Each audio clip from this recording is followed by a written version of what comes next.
Hola, bienvenidos a una nueva sección de entrevistas de Atlántico TV. Hoy vamos a hablar de literatura y tenemos con nosotros a Joana Marcús. Hola, bienvenida. Muy bienvenida, Diego. Bueno, nos viene a hablar de su última novela, Sempiterno, ¿no? Que es el final, bueno, la segunda parte de Eterno. Bueno, cuéntanos de Etéreo. Cuéntanos un poco cómo surge esta segunda parte, este final. Bueno, surgió de forma muy natural. La verdad es que con todas mis historias hago lo mismo, que es empezar por los protagonistas, quiénes son, quiénes han sido, quiénes van a ser, y en base a eso creas un poco la estructura que les rodea, ¿no?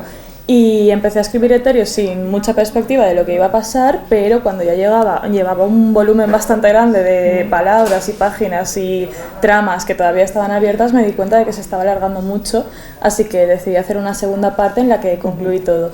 Y el final, bastante polémico entre mis lectores, aunque a mí me encante, un poco ambiguo, surgió de forma también muy natural. Estaba escribiéndolo y no sabía cómo concluir algunas cosas y me di cuenta de que solo había una manera, que igual no era la más romántica, pero para mí era la más realista. Bueno, no vamos a hablar del final para no hacer spoiler. Es tan difícil hablar de este libro, madre mía. No, bueno, vamos a hablar de los personajes, porque son muchos personajes, son personajes con características muy peculiares y que cada uno de ellos pues aún está como una maleta, ¿no? Aún está con un pasado. Sí, lo que me parece más curioso es que todos tienen un pasado muy parecido, especialmente en la parte de Caleb, que es uno de los protagonistas. Tiene una familia elegida, entre muchas comillas, en la que se han criado, no voy a hacer mucho spoiler, pero se han criado con la misma figura paterna, no tienen otros familiares, entonces se apoyan mucho entre ellos, pero esta figura paterna ha tirado mucho del carro de tenéis que sorprenderme, tenéis que conquistarme y tenéis que hacerlo por encima de los demás. Entonces, aunque comparten ese trauma, por así decirlo, esa experiencia, compiten entre ellos y no lo comparten. Y tú durante toda la historia ves que entre los silencios de los personajes se están diciendo muchas cosas y aunque están pasando por lo mismo, no lo comparten entre ellos, entonces están muy solos. Y es algo que nunca había hecho en ninguno de mis libros, así que me pareció una experiencia bastante bonita. Es un libro que toca muchos géneros, ¿no? Porque toca el género, es romántica, es una novela romántica, pero también es una novela un poco de fantasía, ¿no? Sí, bueno, la parte romántica es que me gusta mucho. Al final siento que es mi sello, ¿no? Que me gusta que haya un romance, que sea de cocción lenta, que se sufra con él, que se ría con él.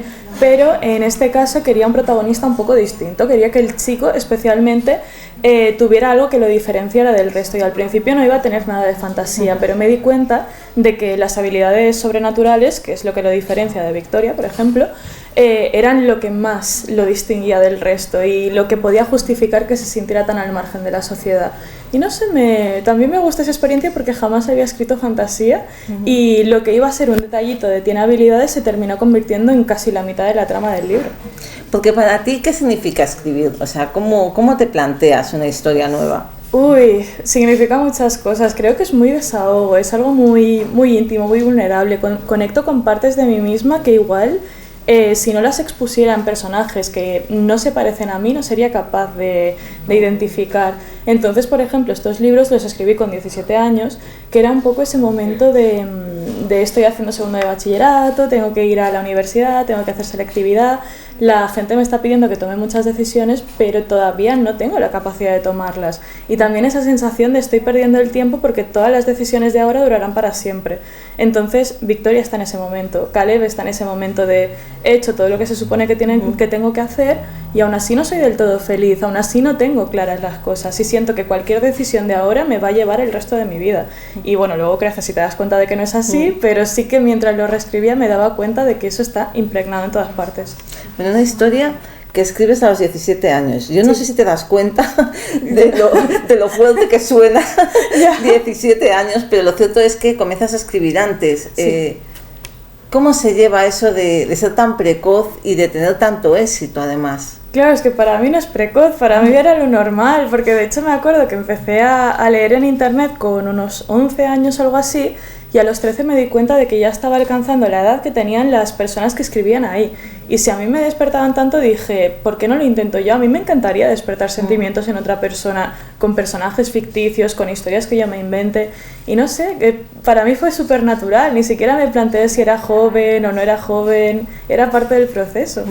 Porque tienes eso, bueno, esto es romántico, fantasía y tal, pero tienes un montón de libros detrás, o sea, no solo esto. Tengo mi edad en libros, concretamente, 24, sí. Qué fuerte.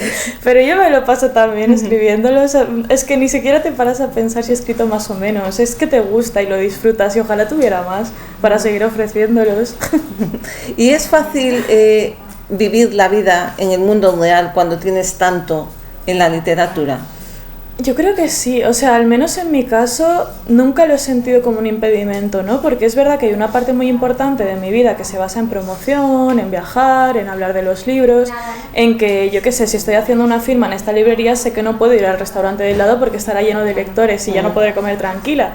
O sea, no porque me moleste ni nada, sino porque después voy a ver un primer plano de mi cara comiendo tortilla. Y dices, pues tampoco es plan. Pero luego sales de ahí y como son lectores y no es un trabajo tan expuesto como una actriz, por ejemplo, sigues teniendo una vida normal, sigo teniendo la casa de mis padres, si voy a Mallorca, mis amigos de toda la vida, mis compañeros de universidad, los vecinos que voy haciendo, ¿sabes? La vida es bastante normal, entonces creo que se compensa una cosa con la otra. Bueno, y en las librerías, bueno, te colocan como autora de literatura juvenil. ¿Cómo lo ves? ¿Crees que...? Porque la literatura juvenil es algo así tan ambiguo. ¿Tú cómo te consideras? A mí es que las etiquetas, ¿qué quieres que te diga? O sea, entiendo que al final le tienes que dar algo a un librero y a un lector. Encanta. Exacto, nos encanta, lo entiendo perfectamente. Porque yo de hecho como lectora me gusta ver etiquetas, me gusta saber qué estoy leyendo, qué me estoy comprando, mejor dicho. Pero como escritora, claro, son personajes que técnicamente, en el segundo libro sobre todo, ha pasado un año desde el primero y ya no entran en edad juvenil. Que claro, juvenil se entiende como de los 15 a los 21, 22. Caleb en este libro tiene 24 y se supone que eso ya es viejo para juvenil. Pero aún así yo sigo vendiéndolo de juvenil y sigo diciendo que lo es porque para mí lo es. O sea, es ese momento de la vida que te decía antes, ¿no? De tomar muchas decisiones, de estar un poco perdido, de ir descubriéndote a ti mismo. Entonces, en ese sentido, en esa fase vital, sí que me considero juvenil. Bueno, Joana, ¿y qué hay después de esta entrega?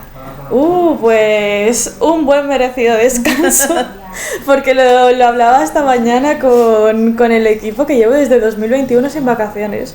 Y empiezo a notar que lo necesito. Entonces me planteé escribir este libro, hacer la gira, ahora pasarme por Galicia y ser feliz también comiendo, que hay que aprovecharlo todo. Sí. Y luego ya en agosto, pues como todo el mundo, descansar un poco y cuando tenga la cabeza un poco más despejada, que tenga las ideas más claras, pues ya plantearme qué quiero hacer ahora.